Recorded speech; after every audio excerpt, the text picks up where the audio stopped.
Mga dre, so andito ulit tayo ngayon sa Motovida Phase 2, bagong silang Caloocan, and eventually etong nasa harapan natin ngayon is yung Marvel 125 na galing mismo kay Euromotor. Pero before muna natin syempre simulan na ikutin tong motorsiklo na to, syempre katulad ng lagi natin ginagawa, intro muna tayo.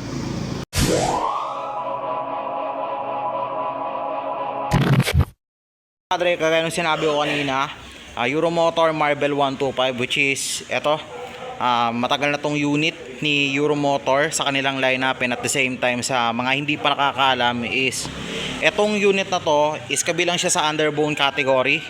Nakakaalam ko may automatic din to since wala naman siyang clutch na available, pero grabe ang astig din ng itsura talaga na itong motorsiklo na to. Since ang tagal ko nang gustong reviewin itong motor na to, hindi ko magawa-gawa kasi minsan lang ako makachempo ng available na unit nila na ganto dito mismo sa branch nila, and sobrang naiintriga talaga ako sa actual na design nito kasi napaka-aggressive looking kasi nung motorsiklo na to para sa isang 125cc na underbone na semi-automatic. Pero syempre, katulad niyan, before natin simulan na ikutin yung motor, punta muna tayo sa mga technical specifications na meron dito mismo sa motorsiklo na ito.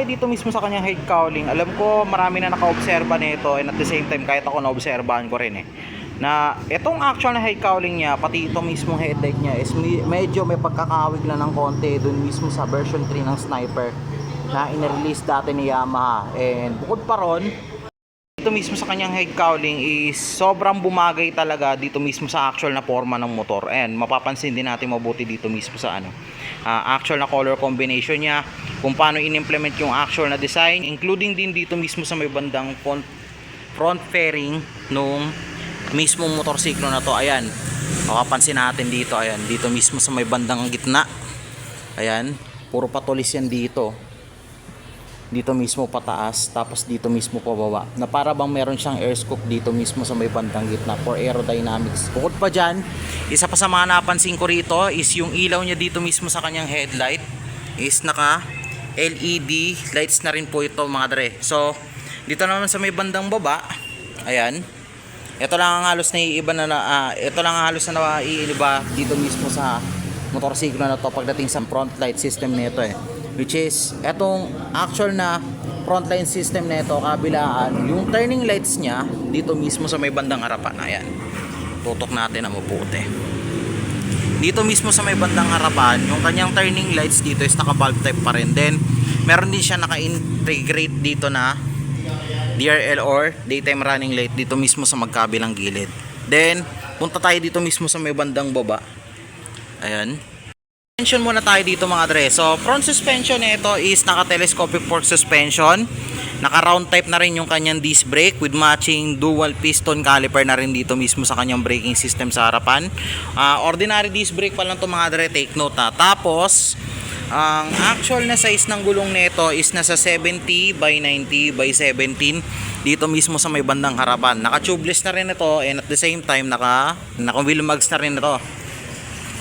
Plus, mapapansin din natin mabuti dito mismo sa kanyang bandang likuran ng kanyang gulong is meron ditong somehow na engine cover dito mismo sa may upper portion, tapos dito mismo sa may lower portion, dito mismo sa may belly, sa kanyang belly pan. Ayan, then mapapansin natin mabuti medyo hati dito mismo sa gitna yan, kasi ang kagandahan naman kasi dito mismo sa motorsiklo na to is extended na yung kanyang fender dito mismo sa may bandang likuran. Ngayon, natapos na tayo dito mismo sa may bandang front section, is punta naman tayo dito mismo sa actual na rider section. Ayan, in terms of appearance dito mismo sa kanyang instrument panel, meron siyang analog na speedometer with tachometer na rin, and tapos meron na rin siyang kasamang odometer dito mismo sa may bandang gitna ng speedometer niya. Yung kanyang fuel meter andito rin, plus yung iba't ibang indicators andito rin, yung pang neutral, left and right turning lights, then pati na rin yung kanyang high beam and low beam indicator. Tapos yung gear indicator niya rin. 4-speed semi-automatic transmission na rin to mga dre, dito mismo sa motorsiklo na to. So bukod pa dyan, yung kanyang controls dito mismo sa may bandang right side, mapapansin din natin mabuti na ayan, meron siya ditong headlight switch, tapos yung actual na electric start button o yung electric ignition button niya mismo dito sa may bandang kanan. Then dito naman sa may bandang kaliwa is nakikita natin yung high beam and low beam switch, ayan, tapos yung turning light switch niya, tapos yung horns, then yung actual na choke dito mismo sa carb. Ngayon, dito tayo sa may bandang baba, napapansin din natin mabuti na nakakita pa rin itong motorsiklo na ito. Tapos meron rin siyang indicated na USB charging port na merong input na 9 to 18 volts, tapos merong output na 5 volts to 1 ampere. Ito yung itsura niyan, ayan. So USB charging port lang talaga siya. Well, good thing din, nag-indicate din dito si Euromotor para sa unit na to ng kahit pa paano medyo may katamtamang laki rin ng side pocket dito mismo sa may left side ng rider section, para at least may lalagyanan yung phone if ever na i-charge natin to dito mismo sa motorsiklo na ito. Natin mabuti, air vents, nagkabilaan yan, ayan. Then pati dito mismo sa may section na to may pagka-sharp edge, may pagka-sharp design din yung kanyang actual na pairings dito mismo sa may bandang harapan, sa may bandang gitna.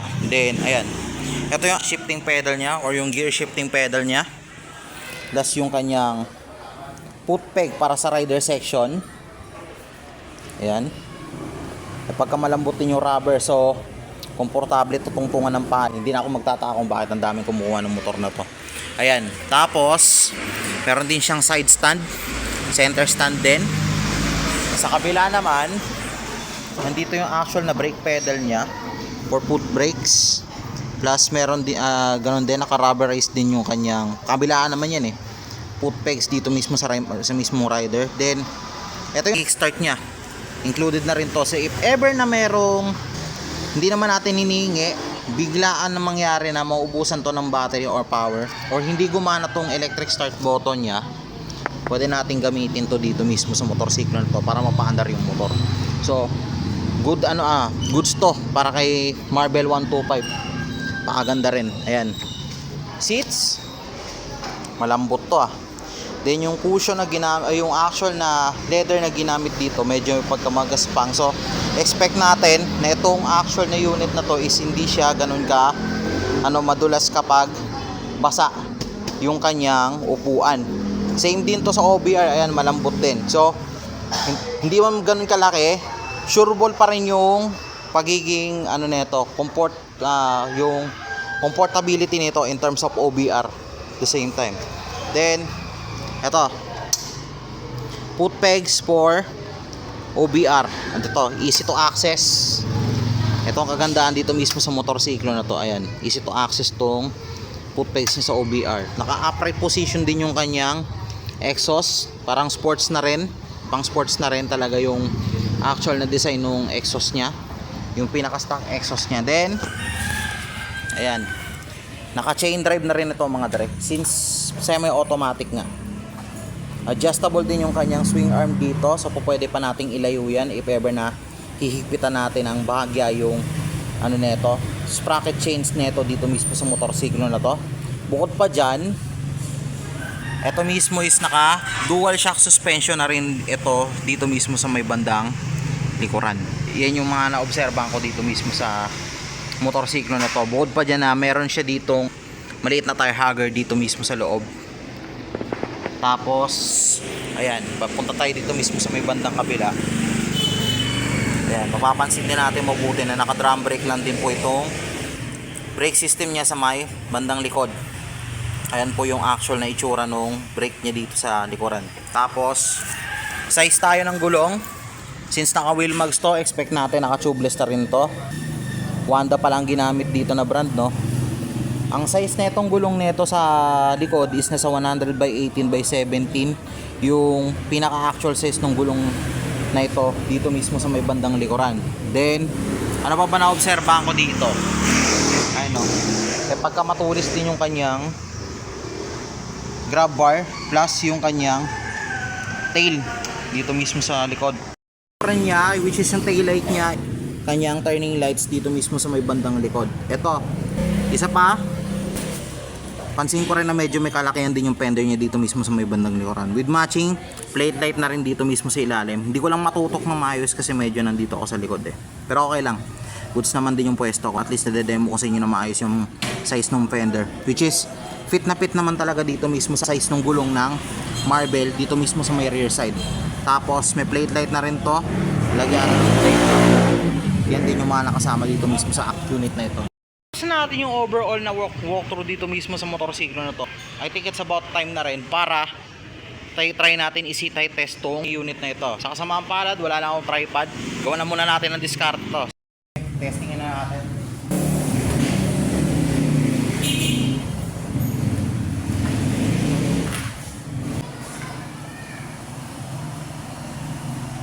Okay, so medyo may kataas ang tong unit na to ah. Take note, 5.5 and a half yung height ko. May pagka-height po ako dito sa unit na to. Pero good thing, hindi siya ganun naka-aggressive ano, sakyan. Naka-upright pa rin yung position mo. Ano ko, mabubuo ko rin ito mismo sa unit. Kung pa dyan, gano'n niya dalhin. Ayan o. Matutula ko siya ng pare. Easy lang din. Tapos sa liko, syempre given underboom, matik yan. Easy lang din siya ito. Ang ganda. Ginawang tama ang bahay, marami na kuha ng gandang klase. Tapos na natin yung walkthrough dito mismo sa motor na to and nabigay ko na rin halos yung pinaka-technical specs. Natapos na natin yung technical specs ngayon. Proceed na tayo mismo sa price breakdown para dito mismo sa unit na to. Ayan.